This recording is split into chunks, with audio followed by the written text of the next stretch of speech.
Hello, in this video, we're going to talk about some principles behind interviewing. Um, all of you, hopefully at this point, have read Talking to Humans. Fantastic book. It'll really help you as you're going out and trying to conduct interviews. So I'm going to highlight some of the things from this book, as well as just some of the things that I've learned over the years conducting interviews. I've done a lot of interviews. Both for entrepreneurship reasons, but also a lot of my research that I do is qualitative research. And so I go out and I interview people all the time. These are just some of the little cartoons from the book. I love them. Talk to customers. What do customers have to do with the products we eventually want them to buy? I've been told I need to get candid, unbiased feedback on my startup idea.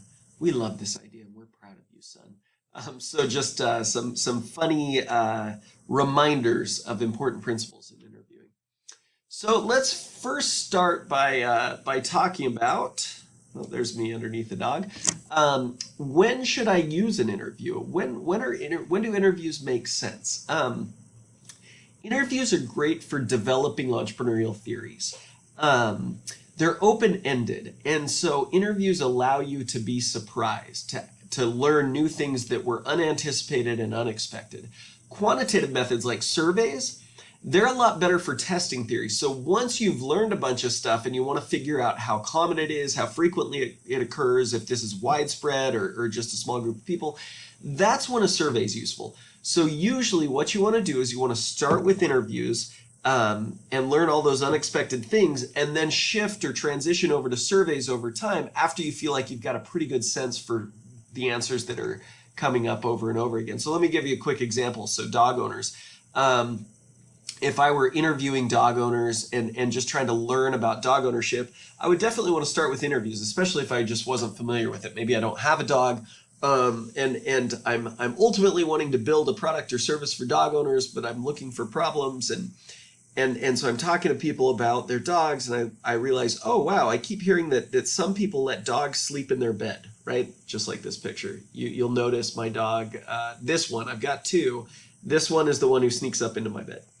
So so I might say, this is coming, and I talk to them about it. I learn a lot from their stories, and I thought, oh, I hadn't even thought about the fact that some people might let their dogs sleep in their beds. This is unexpected. I'm glad I did these interviews to learn about this.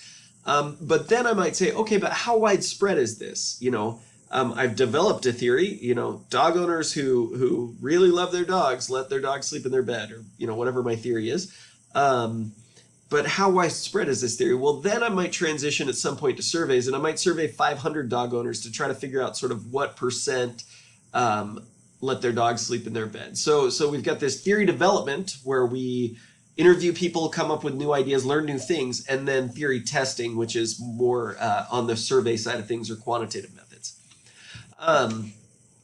Again, start with the interviews. And what am I trying to learn? Well, it depends on how far into the process you are. If I've already talked to 15 dog owners, maybe I want to start drilling down and really learning some nuance and try to uncover some processes or relationships, and maybe I've got a pretty clear idea of what I want to get out of the interview. But early on, I may not have any idea. It might really just be a fishing expedition. I might say, I just want to learn something. And I'll say in the interviews I've done, the hallmark of a good interview for me is when I come away from the interview and say, I didn't know that. Like, I learned something new. And so if you go into an interview and you only hear the things that you expected to hear, then you're probably not doing it right. You want to drill down more. You want to be a better listener. You want to come away from that interview saying, oh, I didn't realize that. And maybe I learned something new by doing this. So where do you find your interview subjects? How do you track them down? It's useful to get 1 degree of separation. So if you think about that, the cartoon at the beginning, interviewing your parents, that might be fine for just some initial ideas. But it's useful to kind of get away from the people that you know really, really well. And this is for a couple of reasons. Number one, there's sort of a social desirability bias. So exactly just like that cartoon, the parents say, well, anything you say, son, is brilliant because, they're your parents and they love you and they're proud of you. And they just want to tell you what they think you want to hear. And then the other problem is a little less obvious, but the people that you know really well probably look at the world the same way that you do. So if you interview your best friend, how much novel information are you really going to get? They're probably going to give you a perspective that's very, very similar to yours, because you think the same way, you go to the same places to eat, you know, watch the same television, whatever it is, Netflix. The more you can sort of get out there and talk to people with different perspectives, the more you are likely to learn something novel. So be creative. So get 1 degree of separation. The second principle is be creative. Think hard. You know, there were students who took this class a number of years ago who were interviewing. They wanted to interview people in an airport.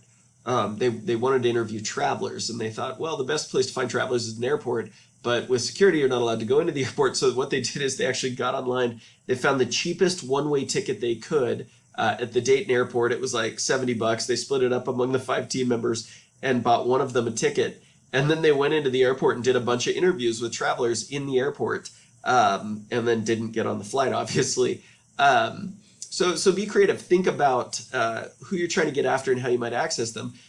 Fish where the fish are.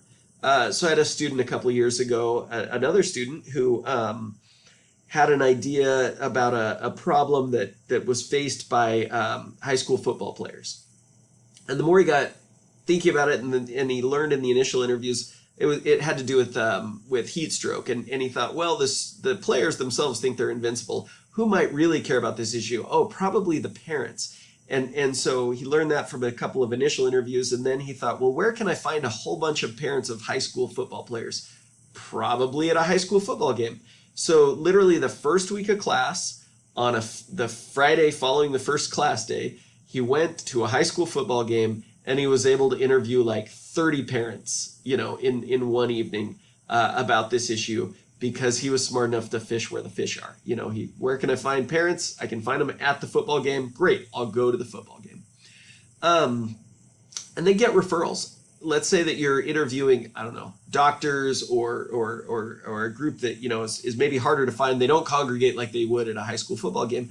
Great, you know, dermatologists know other dermatologists. So if I go interview a dermatologist, at the end of the interview, maybe the last thing I should say is, hey, who else should I be talking to? Are there other people that you might recommend that I could reach out to and interview?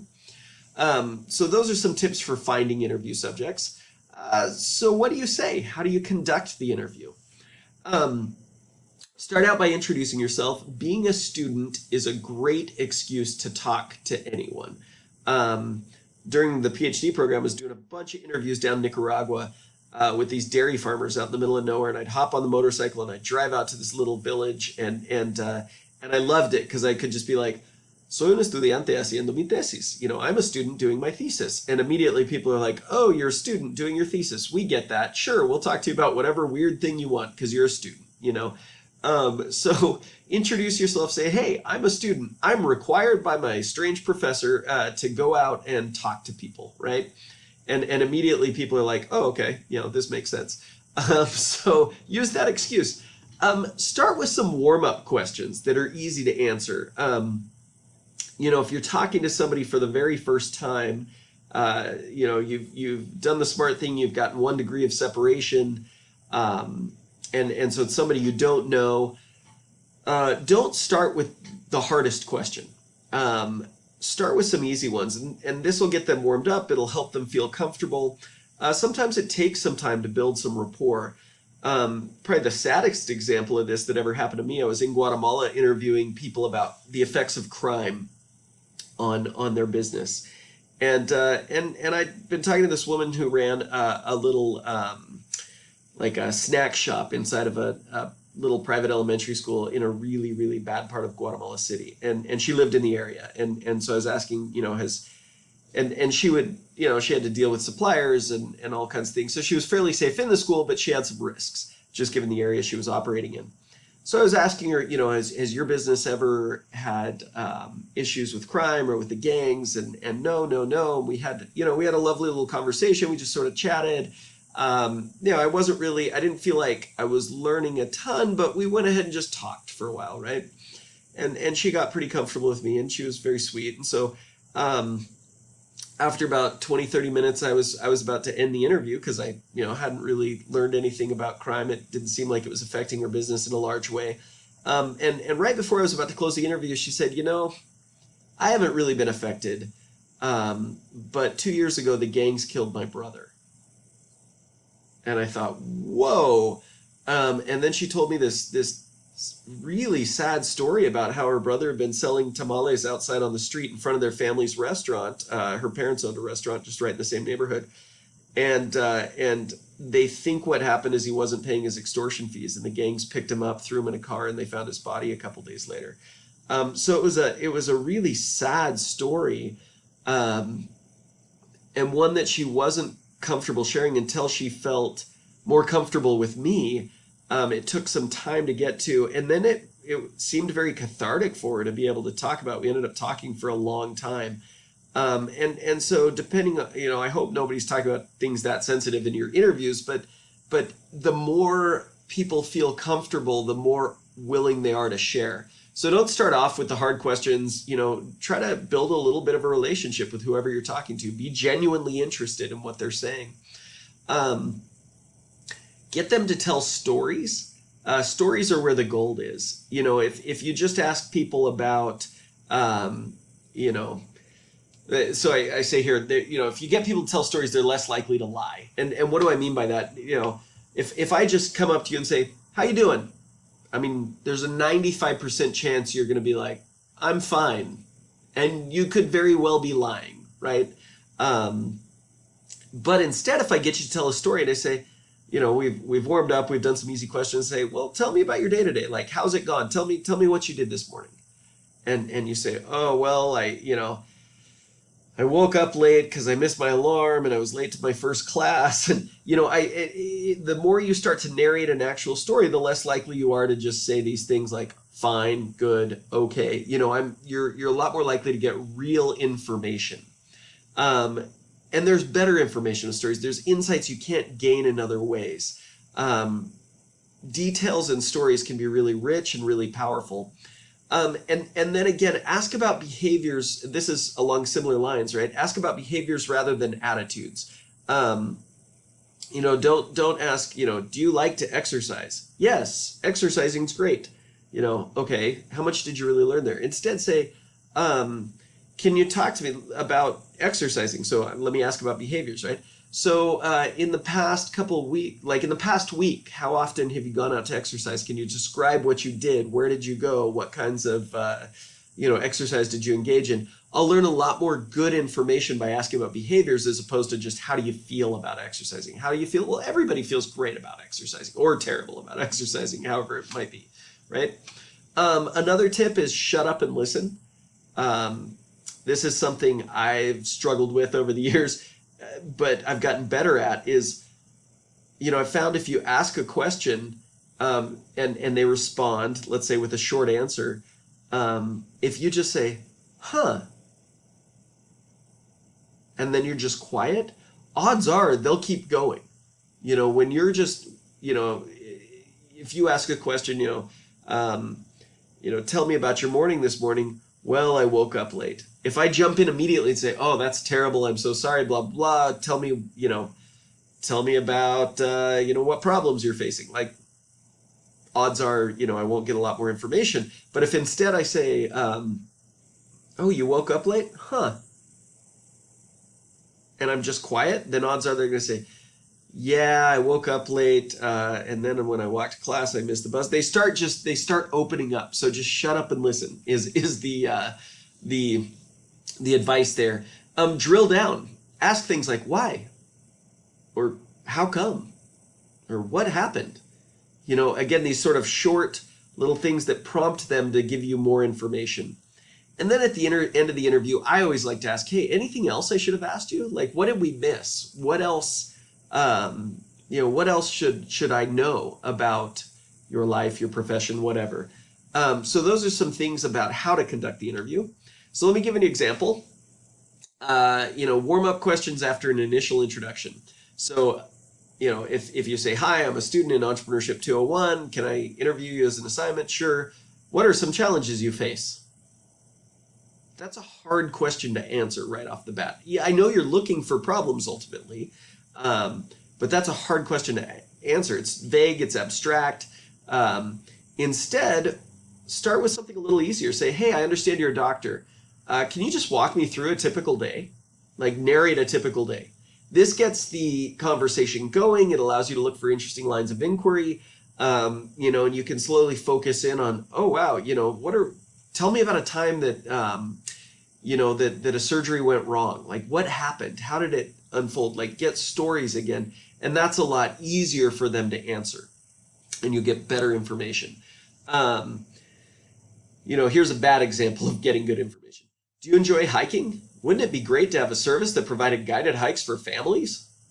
All right, this is way too easy to be like, yeah, sure, that'd be great. Who doesn't like hiking in the abstract? You're leading the witness here. Instead, say, hey, when's the last time you went hiking with your family? Can you describe your experience? Tell me about it. What went wrong? What went well? Pushing them towards telling a story. Make sure to listen. Ask appropriate follow-up questions.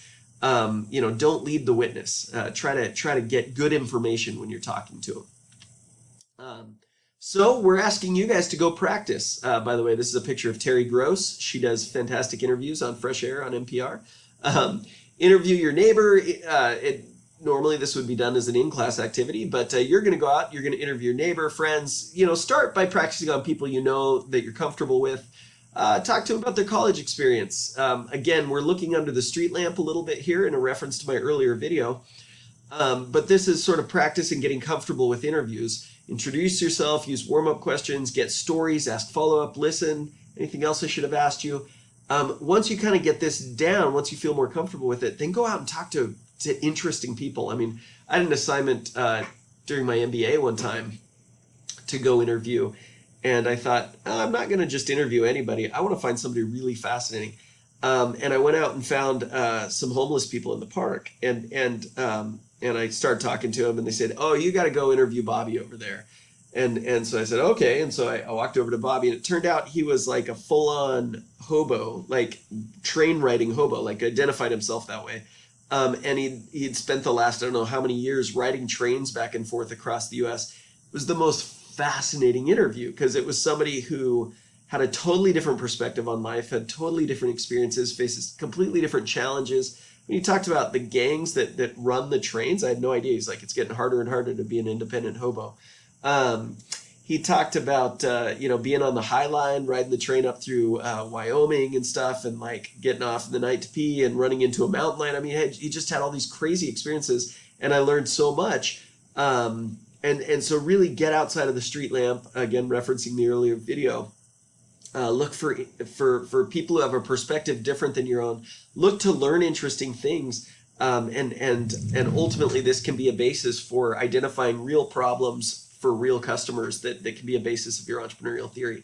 So good luck. As always, reach out to me with any questions, and talk to you soon.